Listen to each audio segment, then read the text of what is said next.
अब इसमें ज्यादा गुंजाइश जो है कि इनके अलावा कौन हो सकता था, उसकी भी अब क्या बात करें। अब तो थोड़ी देर में नाम ही जो है वो सामने आ जाएगा अपेक्षित। लेकिन जो चर्चाएं नीतीश जी के इस्तीफा देने की खबरों से शुरू हुई थी, वही बातें लगभग कंफर्म होती हुई दिखाई दे रही हैं। त्रिपाठी जी, नहीं देखिए, इसमें कहीं कोई संदेह नहीं है और देवेंद्र और नीतीश दोनों लोग भारतीय जनता पार्टी को बहुत अंदर से जानते हैं। वैसे भी ये लगभग ओपन सीक्रेट है, कोई इसमें गेस भी लगाने जैसा नहीं है। अगर सम्राट चौधरी मुख्यमंत्री हो जाए उप मुख्यमंत्री से, और निशांत को चूंकि नीतीश जी के पुत्र हैं तो उनको बनना है विजय चौधरी को एक होल्डिंग हैंड के तौर पर। लेकिन भारतीय जनता पार्टी क्या सचमुच इसी तरह से करके आगे बढ़ने की स्थिति में है?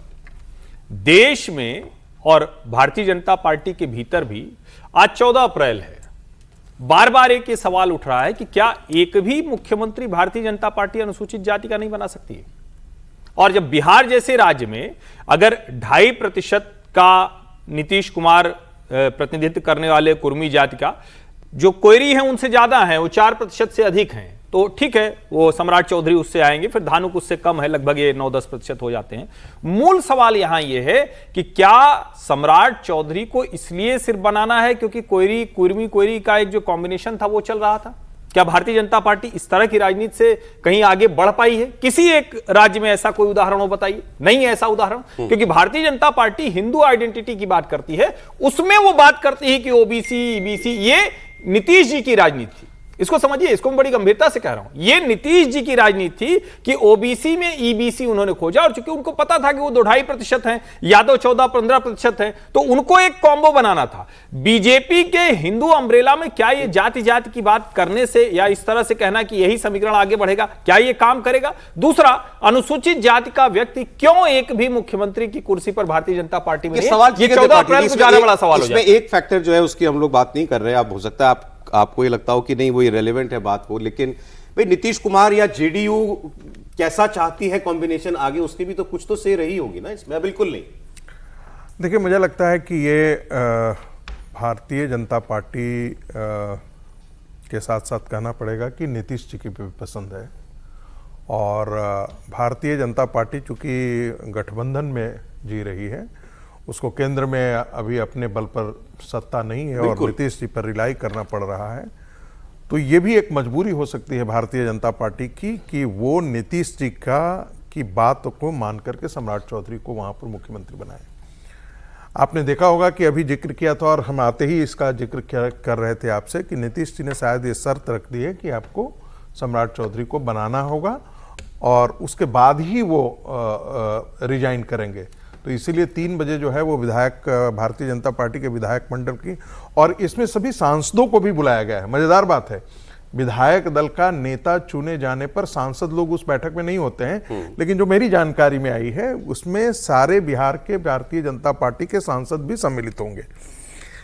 मौलिक प्रश्न जो उन्होंने जो उठाया है वो बहुत महत्वपूर्ण है। जाति की पीछ भारतीय जनता पार्टी के लिए हो सकता है तात्कालिक लाभ दे, लेकिन वो ये चीज है जो भारतीय जनता पार्टी को लंबे समय के लिए खतरनाक साबित होगी।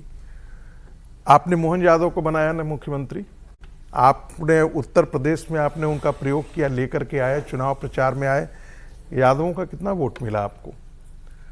आप प्रतीकों के सहारे राजनीति लंबे दूर तक नहीं चलती है। बार बार मैं इस चीज को कहता हूं। हम कहते हैं कि हम विचारधारा की पार्टी हैं, एक तरफ हम कहते हैं हम विचारधारा के पार्टी हैं। लगता है जैसे भारतीय जनता पार्टी 2014 के बाद एक नई भारतीय जनता पार्टी है, जैसे 2014 के बाद नए राष्ट्रीय स्वयंसेवक संघ है। जो भी 2014 के बाद स्वयंसेवक आता है वो तो लगता है कि पीछे वाला जितने शिक्षित प्रशिक्षित स्वयंसेवक है वो सबको, क्योंकि वो परिक्रमा संस्कृति से आता नहीं है, वो उसमें स्वयंसेवकत्व है। लेकिन जो दूसरा 2014 के बाद आया है वो जी भाई जी वो परिक्रमा करने में नाराज नहीं कर रहे हैं। मैं आपको हकीकत बता रहा हूं, जो जमीन की सच्चाई है वो मैं बता रहा हूं। और इस आधार पर मैं बार बार ये कहता हूं, हिंदुत्व वो सीमेंटिंग फोर्स है जो भारतीय जनता पार्टी का मूल है।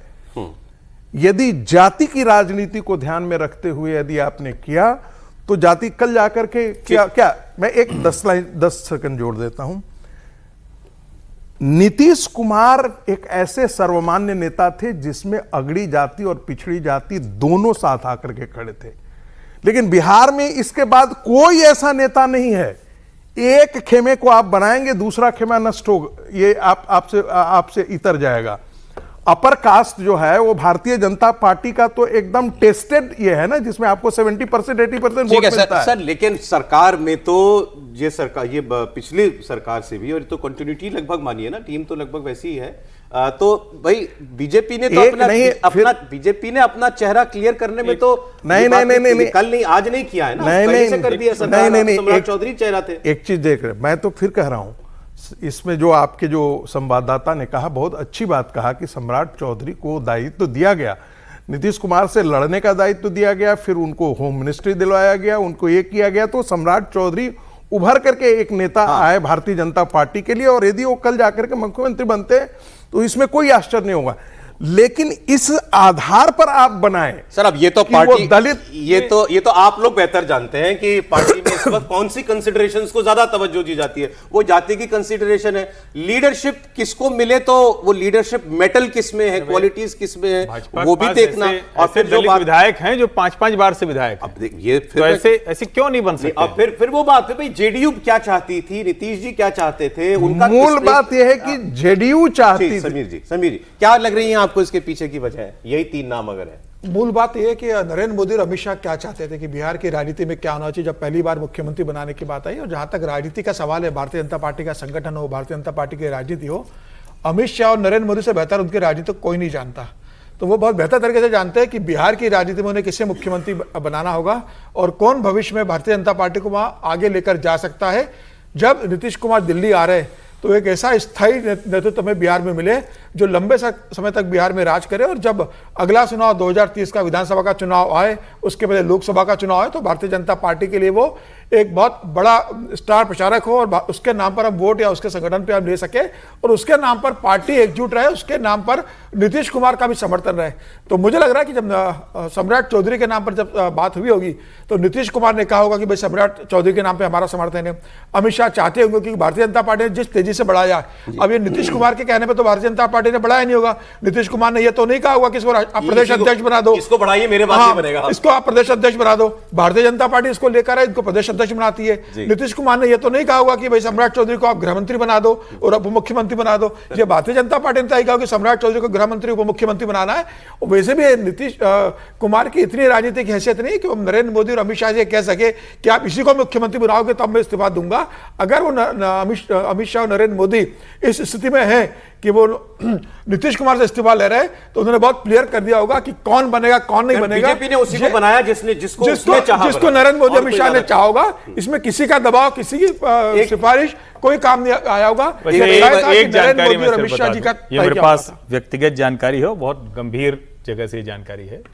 प्रधानमंत्री ने जब मुख्यमंत्री पद की चर्चा हुई तो सम्राट चौधरी के अलावा 3 और नाम मंगाए थे। ये मैं आपको बहुत गंभीरता से बता रहा हूं।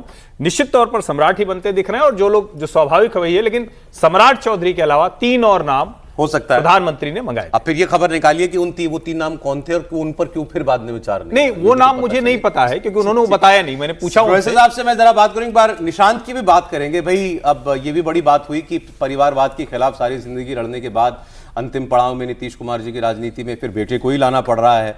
लेकिन आप जरा नीतीश कुमार जी का भी तो आप एक बार रिकॉर्ड देखिए। 10 बार मुख्यमंत्री की शपथ, वो 10 बार मुख्यमंत्री बने, आखिरी बार लेकिन केवल 4 महीने 26 दिन के लिए बने हैं। और लेकिन इंटरेस्टिंग है, 10 बार सीएम बने लेकिन 5 साल का टेन्योर एक ही बार पूरा किया। पूरा टेन्योर एक ही बार उनको जो है वो मिला है। विधायक 35 साल की उम्र में 85 में बन गए थे और 38 साल की उम्र में एमपी भी रहे, फिर केंद्र में मंत्री रहे 39 साल की उम्र में। फिर उसके बाद आपने देखा फिर तो जो रिकॉर्ड पारी उनकी यहाँ शुरू हुई है प्रदेश में। तो अब उनके जूते भरने का काम। सर एक मिनट देखिए, एक लाइन जरूर बोलना चाहूंगा। बिहार में एक और पारिवारिक पार्टी की नींव आज डाल दी गई है। निशांत के तौर पे? निशांत के इसी तौर में निशांत पे बोलिए। मुझे नहीं लग रहा है कि पारिवारिक पार्टी की नींव रखेगी। निशांत जैसा हम सब जानते हैं पॉलिटिक्स में कभी एक्टिव नहीं थे, अभी भी वो एक रिलक्टेंट आप मान लें लेजिस्लेटर बने हैं। राजीव गांधी भी रिलक्टेंट थे। नहीं, बट राजीव गांधी रिलक्टेंट थे, उनके सामने एक चुनौती थी। इनके पिता अभी भी जीवित हैं और मैं तो ये कहूंगा कि जो नए चीफ मिनिस्टर के तौर पे सम्राट चौधरी आएंगे वो नीतीश ब्रांड ऑफ पॉलिटिक्स को ही आगे बढ़ाएंगे। नीतीश का एक ये क्या था, सिग्नेचर क्या था कि वो नॉन यादव को आगे बढ़ाना चाहते थे। नॉन यादव और खासकर इस समय ईबीसी, उपेंद्र कुशवाहा भी अपने आप को कहते थे कि नीतीश के सक्सेसर हैं। नीतीश ने कभी माना नहीं और इन पर काफी तकरार भी उनका हुआ था। तो इस समय जो राजनीति है, मुझे लग रहा है समीर जी कह रहे थे कि मोदी जी और अमित शाह का इसमें रहा होगा, लेकिन मुझे लग रहा है ये नीतीश का ही सिग्नेचर स्टाइल ऑफ पॉलिटिक्स है जो यहां इस समय आया है। और नीतीश, आप भी मान रहे हैं कि इसमें इस नई टीम में नीतीश की भी पसंद है? बिल्कुल, नाम में पसंद है, मुख्यमंत्री के नाम में उन्हीं का। मुख्यमंत्री तो दोनों उन्हीं के हैं, दोनों उन्हीं के हैं बेटे और चौधरी जी तो उनके सबसे क्लोजेस्ट एलाई हैं, आप कहें घर के लोग हैं, जिस तरह भी कह लें।